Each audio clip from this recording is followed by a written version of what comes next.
And I know the guys that bought it. I was on the auction. I had the guy on the phone, and it didn't take long for me to go past. No, I ain't buying it. I don't want it. And it kept going and kept going and kept going. What'd you think it was going to stop at? I was going to stop at around 70. It kept going. It kept going. It kept going. Well, that's probably the same kind of thing that happened with your saber-tooth tiger skull. Oh, fuck. That was given away to somebody. You think so? Oh, yeah. You don't think somebody gave him money for it? Oh, they gave money, but it wasn't sold. It was like a donation. I'm a benefactor. Here's for the new wing. Right. What do you got? You got any of that Egyptian stuff laying around? Yeah. I want a sarcophagus. What do you say, boys? I bet there's a ton of old school families that have like deep old school money that have stuff like that squirreled away somewhere. Well, you can. They're always getting arrested for stealing shit. Mostly they're museum employees. If you ever Google it, it's amazing what these guys steal from the. Oh yeah. Museums aren't money makers. Right. You're going to make money. You're not going to go own a museum. You know, you're going to go do whatever you do to make money. But museums don't make money. So the guys that work there, they go out in the field, and some guy says, well, look what I found. Well, that's very interesting. That looks like a saber-toothed. I mean, it looks like just a cow head. Well, can you find out for me? Yeah, sure. I'll take it off your hands. Yeah.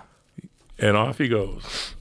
Who's got the bones? Timeline reveals Park Service employees covered up theft of ancient remains. Case of missing bones from the Effigy Mounds National Monument. Took multiple investigations and more than 20 years to locate them. Wow. I'm not shocked. Well, we got a site in Florida that we've allowed the University of North Florida to dig on for decades. It's on a Indian mound there right on the St. Johns River. And every year I allow them to come out and dig. And so far they've found hundreds of thousands of artifacts. We're talking about archeological stuff. You know, arrowheads, shark's teeth with drilled holes through them, jewelry, beads, you name it. Whatever they made out of fish bones and animal bones. And how do you wind up always finding these spots to park at where it turns out there's a bunch of ancient stuff in them?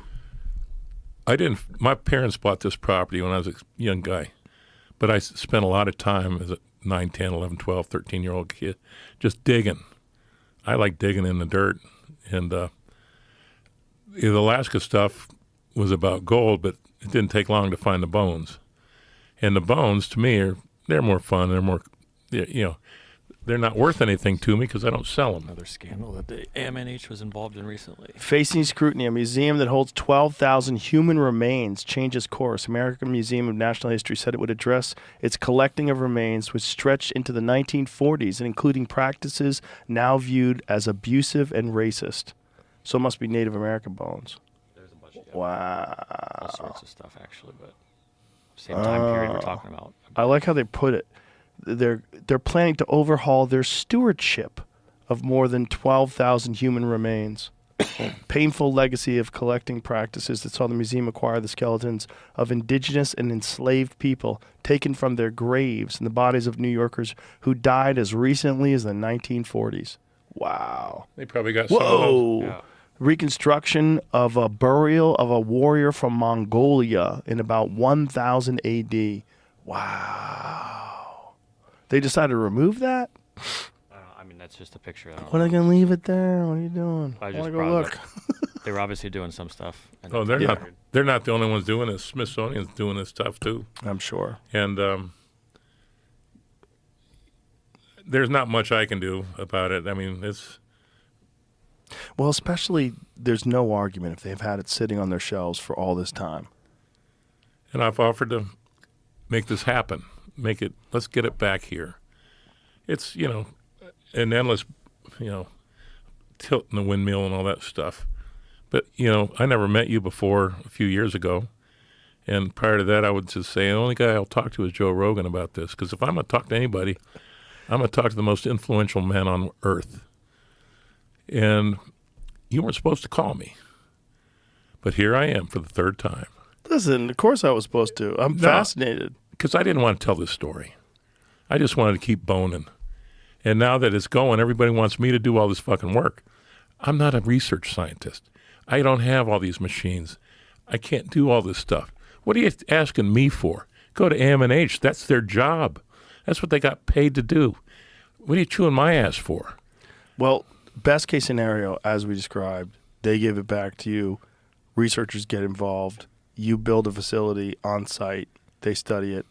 Everybody learns. Everybody's happy. That's right.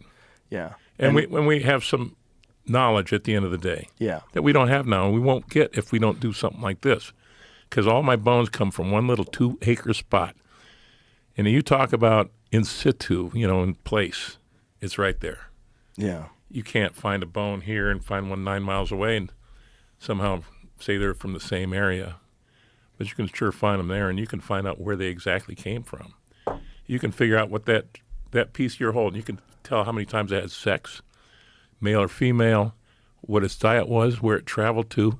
There's things that you can find out in the collagen that you could never find out 20, 30 years ago. So it's kind of cool. And It's very cool. I just got to wait for these other guys to come along. I talked to Max out there. He's my other son-in-law with Drew, and married to my penultimate daughter, Jordan. And he's a really good lawyer. And his interest is in NIL. Have you heard of that? No.